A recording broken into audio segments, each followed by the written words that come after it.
మన ఆంధ్రప్రదేశ్ రాష్ట్రంలో కొంతమందికి రాజకీయ నాయకులకి పౌరుషం, ఆత్మాభిమానం, ఆత్మగౌరవం చచ్చిపోయినాయి. ఎందుకంటున్నానంటే ఈ మాట, ఒకవైపు నరేంద్ర మోదీ ప్రభుత్వం దక్షిణ భారతదేశంలో ఉండే రాష్ట్రాలకి వాళ్ళ యొక్క రిప్రజెంటేషన్ని, అంటే ఎంపీ సీట్లని డీలిమిటేషన్ ద్వారా తగ్గించి ఉత్తర భారతదేశంలో ఇంకా కూలంకుషంగా చెప్పాలంటే ఉత్తర భారతదేశంలో ఏ రాష్ట్రాల్లో అయితే బీజేపీ ఆధిపత్యం ఉంటుందో ఆ రాష్ట్రాల్లో ఎంపీ సీట్లని పెంచి జనాభా ప్రాతిపదికన, ఈ ఎంపీ సీట్లు తగ్గించడం పెంచడం అనేది జనాభా ప్రాతిపదికన చేసి దానికి డీలిమిటేషన్ అనే ఒక పేరు పెట్టి అన్యాయంగా దక్షిణ భారతదేశం యొక్క రిప్రజెంటేషన్ తగ్గిద్దామని చూస్తుంటే తమిళనాడు చీఫ్ మినిస్టర్ స్టాలిన్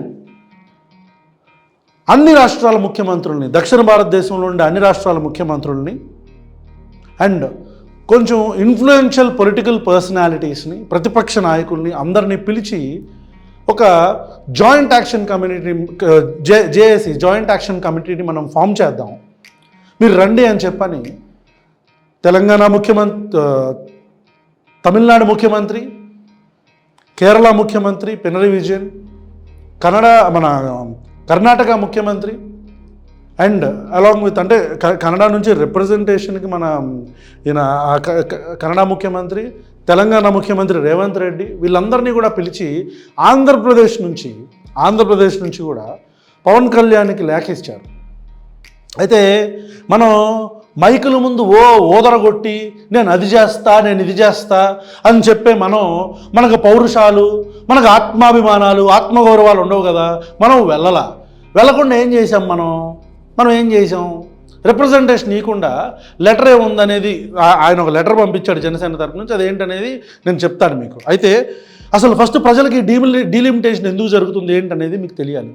1961 నుంచి డీలిమిటేషన్ ప్రక్రియ, అంటే 1950, 60 నుంచి కూడా డీలిమిటేషన్ ప్రక్రియ జరుగుతుంది. అంటే జనాభా ప్రాతిపదికన ఏ కాన్స్టిట్యుయెన్సీ, అంటే ఇప్పుడు ఎంపీకి ఒక ఏరియా ఉంటుంది, ఆ ఎంపీ రిప్రజెంట్ చేసే నియోజకవర్గాలు ఏ అయితే ఉంటాయో ఆ ఏరియాలో లెటర్స్తే ఒక ఎంపీ, ఇప్పుడు బెజవాడ ఎంపీ నియోజకవర్గం ఉందనుకోండి, దాంట్లో 1,00,000 ఓటర్లు ఉన్నారనుకుందాం, లేకపోతే ఒక 5 లక్షల ఓటర్లు ఉన్నారనుకుందాం. అట్లనే ఇంకొంచెం పక్కకి వెళ్ళి గుంటూరు ఎంపీ అనుకుందాం, గుంటూరు ఎంపీకి మాత్రం కేవలం 10,000 ఓటర్లే ఉన్నారనుకుందాం. అంటే ఆయన నియోజకవర్గాలు ఏవైతే ఉన్నాయో, ఎంపీ కిందకు వచ్చే నియోజకవర్గాలు ఏవైతే ఉన్నాయో అక్కడ తక్కువ ఓటర్లు ఉన్నారు, ఇక్కడేమో ఎక్కువ ఓటర్లు ఉన్నారు. సో ఆ నిష్పత్తిని చూసుకుంటే, ఆ పర్సంటేజ్ని చూసుకుంటే ఖచ్చితంగా ఒకవైపు ఏమో చాలా ఎక్కువ మంది ప్రజలకు రిప్రజెంట్ చేస్తున్నాడు, ఆయన తక్కువ మంది ప్రజలకు రిప్రజెంట్ చేస్తున్నాడు. సో ఈ యొక్క అసమానతలు ఉండకూడదు, అన్నీ కూడా ప్రాపర్గా ఉండాలి అని చెప్పి ఫెడరల్ స్ఫూర్తికి విరుద్ధంగా లేకుండా, గుర్తుపెట్టుకోలేదు లైను, ఫెడరల్ స్ఫూర్తికి విరుద్ధంగా లేకుండా ప్రతి పార్లమెంట్ నియోజకవర్గానికి ఓట్లు సమానంగా ఉండాలి, ఆల్మోస్ట్ ఒకేలాగా ఉండాలి అనేది ఈ డీలిమిటేషన్ ప్రోగ్రామ్ యొక్క డీలిమిటేషన్ కాన్సెప్ట్.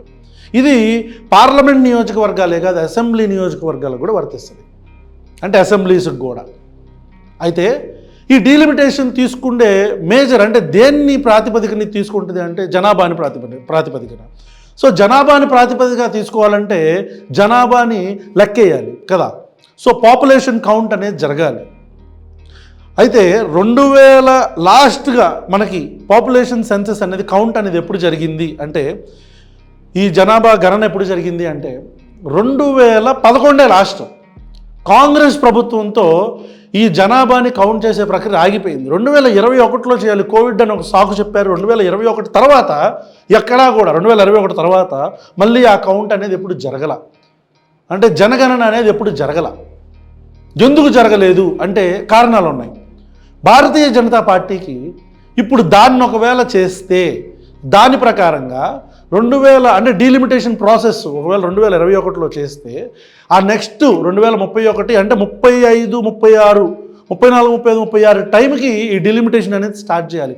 దాదాపు ఒక దశాబ్ద కాలం పాటు వాళ్ళు ఆగాల్సి వస్తుంది. కానీ ఆల్రెడీ ఈవీఎంల మాయతోనో రిగ్గింగ్ల మాయతోనో మొత్తానికి ఏదో ఒక మాయతో 3 సార్లు అధికారంలోకి వచ్చిన నరేంద్ర మోదీ ప్రభుత్వం మళ్ళీ అధికారాన్ని చేపట్టాలంటే ప్రతిసారి ఈవీఎంలు చేస్తా అంటే కుదరదు కదా. కాబట్టి ఇట్లా కూడా చేయొచ్చు అనేది బయట వాదిస్తున్నారు. నాకు తెలియదు, బయట ఉన్న ఒక నానుడేది. ఏం చేస్తున్నారు వీళ్ళు? ఎక్కడైతే వాళ్ళకి సీట్లు తక్కువ ఉన్నాయో అక్కడ రిప్రజెంటేషన్ పెంచి అక్కడ సీట్లు పెంచుకొని మొత్తం డీలిమిటేషన్ చేసి అక్కడి నుంచే ఎక్కువ సీట్లు అంటే సదరన్ పార్ట్లో ఆంధ్ర తెలంగాణలో, మీకు తెలంగాణలో ఎట్టగు ఏం లేదు, ఆంధ్రాలో లేదు. ఆంధ్రాలో లేదంటే ఇప్పుడంటే ఈ కొంతమంది ఎదవలు వచ్చేసి ఇవన్నీ చేస్తున్నారులే, కానీ ఆంధ్రాలో ఎట్లాగో మనకు లేవు. ఎవడెవడో వచ్చి ఎన్ని గగ్గోళ్ళు పెట్టినా పాపం కొన్ని దశాబ్దాలుగా లెఫ్ట్ లెగ్తో తంతానే ఉన్నారు ఆంధ్రాలో, తెలంగాణలో. దక్షిణ భారతదేశంలో ఎక్సెప్ట్ కర్ణాటక. కాబట్టి మెల్లిగా ఈ మత రాజకీయాలు చూపిస్తున్నా సరే ఎక్కట్లా జనాలకి. ఎంతమంది ఊసరవెల్లులు అనపాలజెటిక్ హిందువులు అని చెప్పినా సరే ఎవరు నమ్మట్లా. కాబట్టి ఏం చేయాలా? ఇక్కడ సీట్లు తగ్గించేయాలా పూర్తిగా. ఇక్కడ రిప్రజెంటేషన్ తగ్గితే ఏమైద్ది? ఎంపీ సీట్లు ఇక్కడ తగ్గిపోతే ఏమైద్ది? ఏమీ అడగటానికి ఉండదు. సో రిప్రజెంటేషన్ తగ్గిస్తే బిల్లులు కానీ, వాళ్ళకి కావాల్సిన పథకాలు కానీ, రాష్ట్రాలకు ఇవ్వాల్సిన వాటాలు కానీ, పన్నులు లాక్కొని తర్వాత రాష్ట్రాలకు ఇవ్వాల్సిన డబ్బులు కానీ, ఈ కేటాయింపులు కానీ, ఇవన్నీ కూడా మనం అడగటానికి ఏం లేదు, ఇచ్చింది తీసుకోవాలా. కాబట్టి ఇప్పటికే చాలా లేట్ చేశారు. ఈ జేఏసీ ఫామ్ చేయటం కానీ ఇప్పటికే లేట్ చేశారు. ఈ ఒక 2-3 సంవత్సరాల క్రితమే చేసి ఉండాల్సింది. మన ఆంధ్రప్రదేశ్ తెలంగాణ నుంచి రిప్రజెంటేషన్ ఇస్తారనుకుంటే తెలంగాణ నుంచి కాంగ్రెస్ ప్రభుత్వం నుంచి రేవంత్ రెడ్డి ముఖ్యమంత్రి వెళ్ళారు. అపోజిషన్లో ఉండే కేసీఆర్ గారు వెళ్ళకుండా కేటీఆర్ వెళ్ళారు, ఆయన అక్కడ రిప్రజెంటేషన్ ఇచ్చారు. ఆంధ్ర నుంచి మాత్రం ఎవడెళ్ళలా. జగన్మోహన్ రెడ్డి గారు ఒక లేఖ రాశారు. ఏంటి అంటే విచ్ ఇస్ ఫెయిర్. ఎందుకంటున్నానంటే ఈ మొత్తం డిస్కషన్ ఎందుకు వస్తుంది? ఈ మొత్తం డిస్కషన్ రావడానికి కారణం ఏంటి అంటే జనాభా ప్రాతిపదికన మీరు సీట్లు తగ్గిస్తున్నారంట. డిలిమిటేషన్లో మాకు సీట్లు తగ్గకుండా ఉంచండి, సీట్లు అంతే ఉంచి, లేకపోతే సీట్లు పెంచండి, సీట్లు పెంచినా సరే మాకు తగ్గకుండా నార్త్కి సౌత్కి డిఫరెన్స్ రాకుండా చూడండి అని చెప్పని క్లియర్గా ఏమన్నారంటే I draw attention to the potential for significant erosion of southern states participation. ఇదే ఆయన క్లియర్ కట్ ఆయన ఉద్దేశం, జగన్మోహన్ రెడ్డి గారి ఉద్దేశం ఏంటంటే మీరు సీట్లు తగ్గించకుండా అంటే దక్షిణాది రాష్ట్రాలకి అన్యాయం జరగకుండా సబ్జెక్ట్లో ఏం క్లియర్గా రాశారంటే request for the delimitation exercise to be conducted in such a manner that no state would have to endure any reduction in its representation in the Lok Sabha or the Rajya Sabha in terms of its share in total number of seats in the House. Lok Sabhalo gaani Rajya Sabhalo gaani రాష్ట్రాలకు ఉండే ఆ representation తగ్గకుండా, సీట్లు తగ్గకుండా delimitation చేస్తానంటే చెయ్యండి అని చెప్పారు. అర్థమైందా? which clearly states that they are against to the delimitation which is going to happen as per the population. జనాభా ప్రాతిపదికన ఉత్తర భారతదేశంలో ఎక్కువ మంది ఉన్నారు, దక్షిణ భారతదేశంలో తక్కువ మంది ఉన్నారు. కాబట్టి ఇక్కడ సీట్లు తగ్గిస్తారంటే కుదరదని జగన్మోహన్ రెడ్డి గారు చెప్పారు. అయితే ఇంకో వ్యక్తి కూడా ఇంకొక లెటర్ పంపించాడు, మా ఓసరవెల్లి గారు. ఏం పంపించాడో తెలుసా? వాళ్ళు ఇన్విటేషన్ పంపిస్తే చెన్నై డిఎంకే పార్టీ నియోజకవర్గాల పునర్విభజనపై నిర్వహించిన అఖిలపక్ష సమావేశానికి జరిగిన జనసేన పార్టీకి ఆహ్వానం వచ్చింది. అయితే ఈ సమావేశానికి హాజరు కాలేమని సమాచారం అందించాము. ఈ సమావేశానికి జనసేన హాజరైనట్లు వచ్చిన వార్తలు కేవలం ఊహాగానం, మాకు తెలుసులు మీరు వెళ్ళరని బొక్క, మీకు అంత ధైర్యం ఆడేసి వచ్చింది. ఈ సమావేశంలో పాల్గొనాలని డిఎంకే తరపున ప్రతినిధులు వచ్చి ఆహ్వానం అందించారు. వేరువేరు కూటములుగా ఉన్నందున ఈ సమావేశంలో పాల్గొనడం లేదని మర్యాదపూర్వకంగా తెలియజేయాలని మా అధ్యక్షులు శ్రీ పవన్ కళ్యాణ్ గారు దిశానిర్దేశం చేశారంటే. ఎవరు? హరిప్రసాద్ అంట, ఆయన జనసేన అధ్యక్షులకు రాజకీయ కార్యదర్శి అంట. దిశానిర్దేశం చేశారు, అదొక దిశ. మళ్ళీ ఆ మేరకు సమాచారం ఇచ్చాం. నియోజకవర్గాల పునర్విభజనపై వారి అభిప్రాయం వారికి ఉన్నట్టే ఈ అంశంపై మా విధానం మాకుంది. ఏంటి? నరేంద్ర మోదీ ఏదైనా చేయని, నరేంద్ర మోదీ ఎంత సీట్లైనా తగ్గించని, ఇలా వెంగిలి చేతులతో ఇలా వెంగిలి మెతుకులు ఇట్లా ఇస్తరాకుల్లో ఇలా ఇదిలించినట్టు ఎదిలించని, దక్షిణ భారతదేశంలో ఆంధ్రప్రదేశ్కి కానీ తెలంగాణకు కానీ అసలు మన ఆంధ్రప్రదేశ్కి ఇచ్చినా ఇవ్వకపోయినా ఏది చేసినా చేయకపోయినా మాకేంటి సంబంధం? మా విధానం మాకుంది. మా విధానం ఏంటి? అందరినీ భుజాల మీద మొయ్యాలా, ఏ సమావేశంలోకైనా మతం గురించి మాట్లాడాలా, ఇదే మా విధానం. ఈ అంశంపై మా విధానం మాకుంది, ఈ విషయమై మా విధానాన్ని సాధికారకమైన వేదికపై వెల్లడిస్తాం. సాధికారమైన వేదిక అంట. ఈ వేదిక ప్రజలారా మీరు అర్థం చేసుకోవాలి.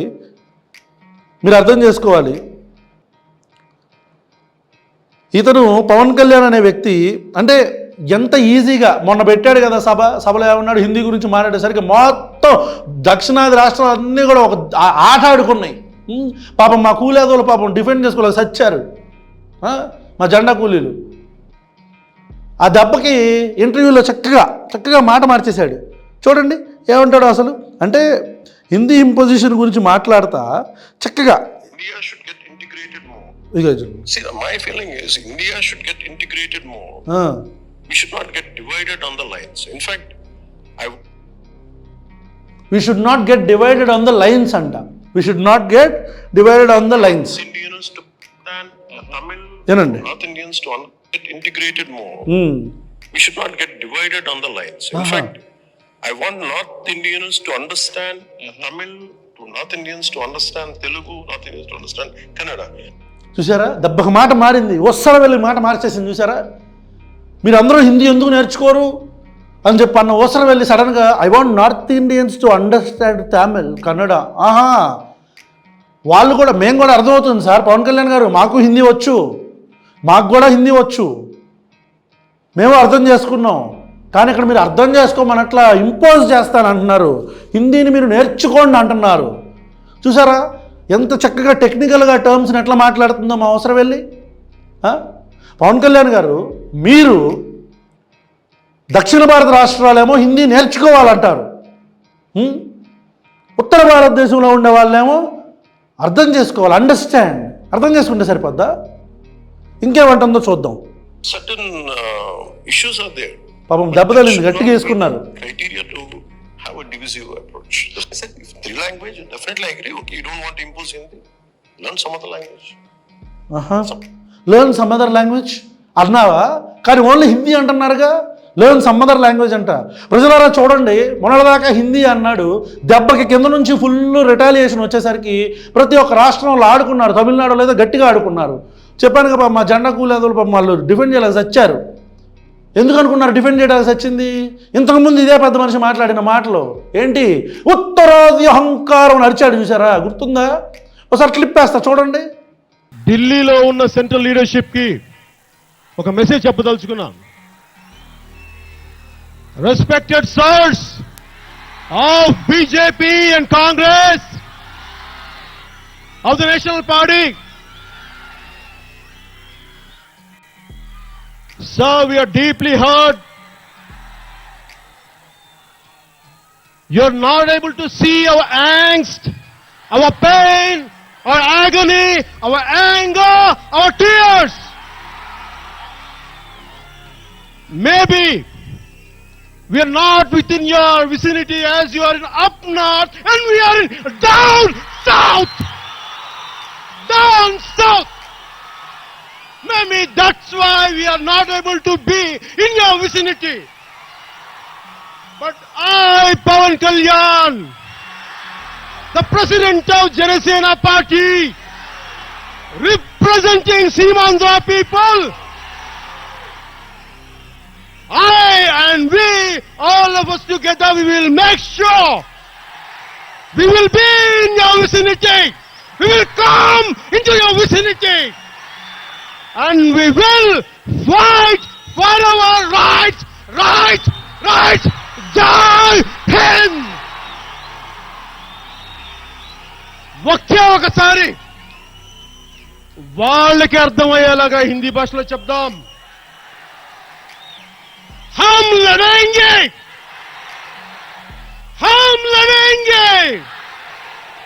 जीतने तक लड़ेंगे. ఇదే స్లోగన్ తీసుకోండి, లడేంగే हम जीतने तक लड़ेंगे. This is a message to central government. If you don't give special status, Jai Hind. చూసారా ఏమంటాడు? We will make sure that we're under your vicinity. ఆహా, ఉత్తరాది అహంకారం ఏమన్నా డ్రామానా? ఇప్పుడు చూడండి, ఇప్పుడు అలాంటివి ఏం లేవుంట. Don't draw lines in between.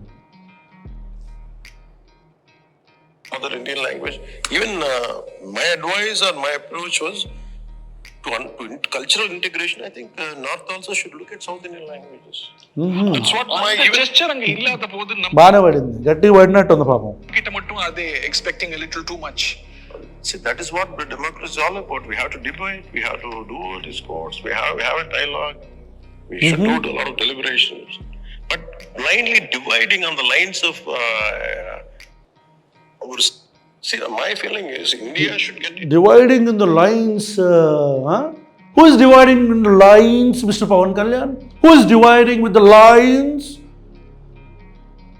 Ask your owner, Mr. Narendra Modi, to not to divide the people of India in the lines. What drama? ప్రజలారా, మీరు ఆలోచించండి. వ్యూవర్స్కి కూడా ఒకవైపేమో కొన్ని సంవత్సరాల క్రితం కరెక్ట్గా ఎలక్షన్స్కి ముందు కాకినాడ సభలో ఉత్తరాది అహంకారం అని చెప్పి మాట్లాడిన ఈ మనిషి ఇప్పుడు అదే ఉత్తరాది అహంకారం గురించి మిగతా రాష్ట్రాలు మాట్లాడుతుంటే పొత్తు పెట్టుకున్నాడు కాబట్టి, అలా సంకెక్కాడు కాబట్టి ఏం మాట్లాడట్లేదు పెద్ద మనిషి. ఆంధ్రప్రదేశ్ రాజకీయ నాయకులు ప్రజల గురించి ఆలోచిస్తున్నారా? మీ సొంత రాజభోగాల గురించి ఆలోచిస్తున్నారా? ఇప్పటికే మీకు వాళ్ళు ఎదిరించిన విస్తరాకులు విదిరించిన ఎంగిల మెతుకులు తీసుకోవడానికి కూడా చేతకాట్లా. 2014 నుంచి ప్రత్యేక హోదా అని చెప్పని 100 మంది 100 మాటలు మాట్లాడి ప్రజలందరినీ ఎర్రిపప్పలను చేశారు. దాన్ని నరేంద్ర మోదీ దగ్గర నుంచి తీసుకునే సత్తా ఇవ్వడకలేదు. విశాఖ స్టీల్ ప్లాంట్ను మసిపూసి మారేడికాయ చేసి 11,000 కోట్లు తీసుకొచ్చాడున్నారు. బీహార్ వాడికి 15,000 కోట్లు ఇచ్చాడు. విశాఖ స్టీల్ ప్లాంట్కి, బీహార్లో స్టీల్ ప్లాంట్కి 15,000 కోట్లు. మనమేం పెద్ద వచ్చేసినట్టు మళ్ళీ. ఈ 11,000 కోట్లు కూడా ఎందుకు? క్యాపిటివ్ మైన్స్ కోసం అంటే కాదు, అప్పులు తీర్చడానికి. అప్పులు మీరు 1,00,000 కోట్లు తీర్చినా మళ్ళీ విశాఖ స్టీల్ ప్లాంట్ అప్పుల్లోకి వెళ్తుంది. క్యాపిటివ్ మైన్స్ లేవు, దాని గురించి మాట్లాడంటారా? అది మాట్లాడాం. దాన్ని నష్టాలు చూపించాలా, డబ్బులు తీసుకొచ్చినట్టు చెయ్యాలా?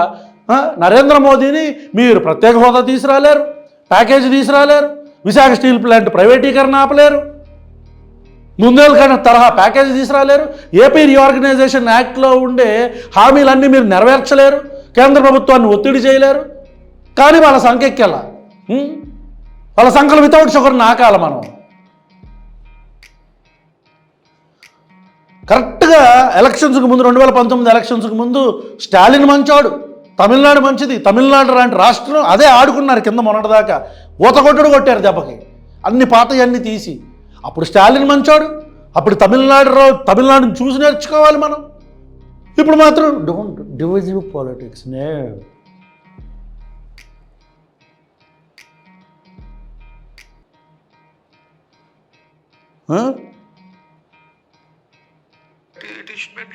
ఇప్పుడు చూడండి, ఇదంతా కూడా డీలిమిటేషన్ గురించి ఇతను ఏమంటున్నాడో ఒకసారి వినండి. ఇతను స్టాండ్ ఏంటో వినండి. The delimitation South Indian states பாதிக்கிற ஆபத்து இருக்கு அப்படினு ரெசல்யூஷன் போட்டு Tamil. Every time when you do census, you have to readjust and realign the assemblies and parliament seats. Correct. We have several methods to address it. This is a democracy. You can actually speak. You can have a dialogue. That's where the parliament members are there. There is no need to instill fear in public. Who is bulldozing fear in public, Mr. Pawan Kalyan? Who is bulldozing? Who is instilling fear in public? చూడండి, భయాన్ని create చేయొద్దు ప్రజల్లో. ఎవరు create చేస్తున్నారు భయాన్ని? Delimitation ఆపు నువ్వు. పోనీ డీలిమిటేషన్ చేస్తే సీట్లు తగ్గవని హామీ ఇవ్వు. ఇస్తాడా? ఒకసారి ముందుకెళ్ళి చూద్దాం. Maybe our seats will be lessened and North Indian states will be increased. సిగ్గుండాలి మన రాజకీయ జీవితాలకు, మన రాజకీయ నాయకులు అందరికీ. పవన్ కళ్యాణ్ అనుకుంటున్నారేమో, కాదులే. ఈయనేమంటాడు పవన్ కళ్యాణ్? మేబీ మన సీట్లు తగ్గొచ్చు, మన సీట్లు పెరగొచ్చు, అంటే నార్త్లో పెరగొచ్చు, కానీ డైలాగ్తో ఉండాలంట, అంతా మాట్లాడుకోవాలంట. అచ్చా, ఆ మాట్లాడుకోవడానికి పిలిచింది మనల్ని జేఏసీ మీటింగ్కి. మనం వెళ్ళాలా? మా పాలసీలు మాకుంటే ఒక రిప్రజెంటేటివ్గా మంచి ఒక ప్లాట్ఫామ్ మీద చెప్తాం. ఆ ప్లాట్ఫామ్ మీద తంతి టీవీయా ప్లాట్ఫాము? ఆ ప్లాట్ఫామ్ తంతి టీవీ. రిప్రజెంటేషన్ తగ్గుతుంది, దక్షిణ భారతదేశానికి అన్యాయం జరుగుతుంది. ప్రజలారా, మన భారతదేశంలో పాపులేషన్ పెరుగుతుండగా ఇందిరాగాంధీ హయాంలో మనకొక స్లోగన్ వచ్చింది, ఒక బిడ్డ ముద్దు, ఇద్దరు బిడ్డల హద్దు, ముగ్గురు వద్దు అని చెప్పని మనకి చాలా ప్రభుత్వ హాస్పిటల్స్లో వీటన్నిటిలో కూడా వాల్స్ మీద కూడా మీరు 90s కూడా చూసే ఉంటారు ఈ లైన్స్ అన్నీ కూడా. ఇది ప్రతి రాష్ట్రంలో కేంద్ర ప్రభుత్వం వచ్చినా ఇది ప్రతి రాష్ట్రంలో ప్రమోట్ చేసింది. అంటే పాపులేషన్ తగ్గించాలి, పాపులేషన్ పెరగడం అనేది ఈ ప్రపంచానికి మంచిది కాదు, అట్ ది సేమ్ టైం మనకు కూడా స్కేర్సిటీ పెరిగిపోద్ది.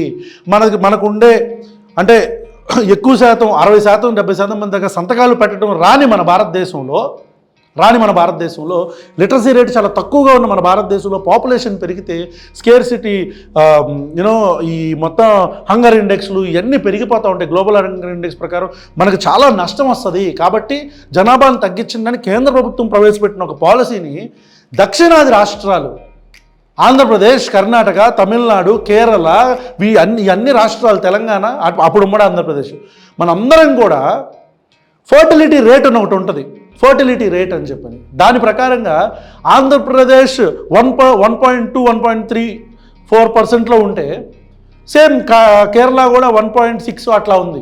అంటే బిలో 2% ఉన్నారు. అంటే 2% అంటే ఏంటంటే ఫర్టిలిటీ రేట్ ప్రకారం ఒక కుటుంబానికి దాదాపు యావరేజ్గా 1 నుంచి 2 పిల్లలు, 2 పిల్లలు కూడా కాదు, 1-1.5 పిల్లల్లాగా, 1.5 పిల్లలు అంటే యావరేజ్ చెప్తున్నాను నేను. అలాంటి అంటే 2 కుటుంబాలకు కలిపి 3 పిల్లలు ఉంటారు అంతే యావరేజ్గా.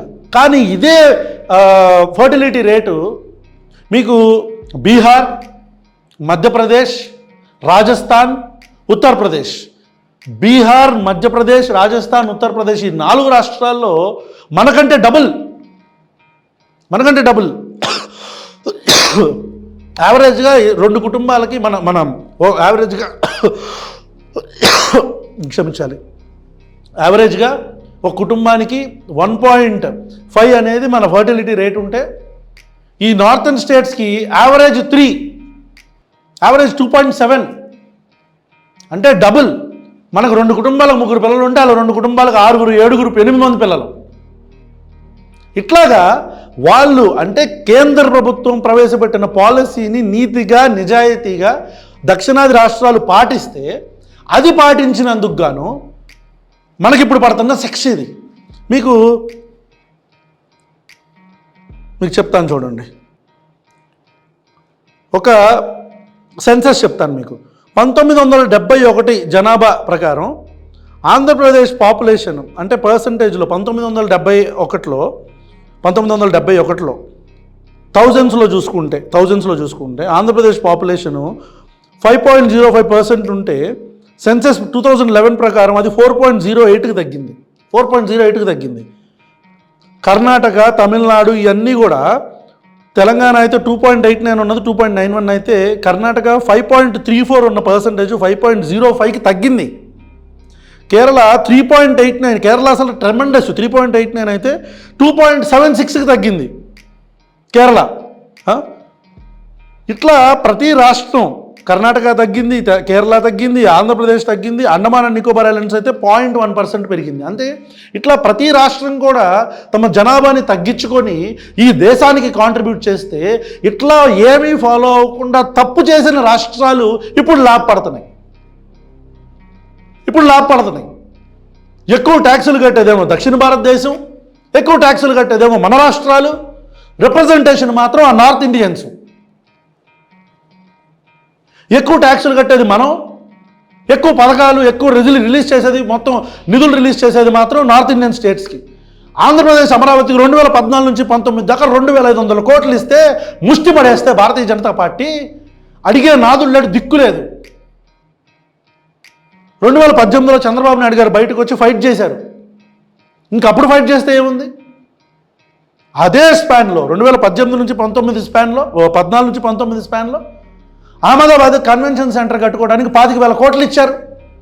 దీని గురించి అడగాలన్నా, గట్టిగా నిలదీయాలన్నా సీట్లు ఉండాలి. కేంద్ర ప్రభుత్వాన్ని నిలదీయాలంటే మరి అలాంటి సీట్లు కేంద్ర ప్రభుత్వం ఇప్పుడు కట్ చేస్తుంది. ఇట్లా కట్ చేస్తున్నప్పుడు మాట్లాడాల్సిన రాజకీయ పక్షాలు మా స్టాండ్ మేము వేరే దగ్గర చెప్తాం.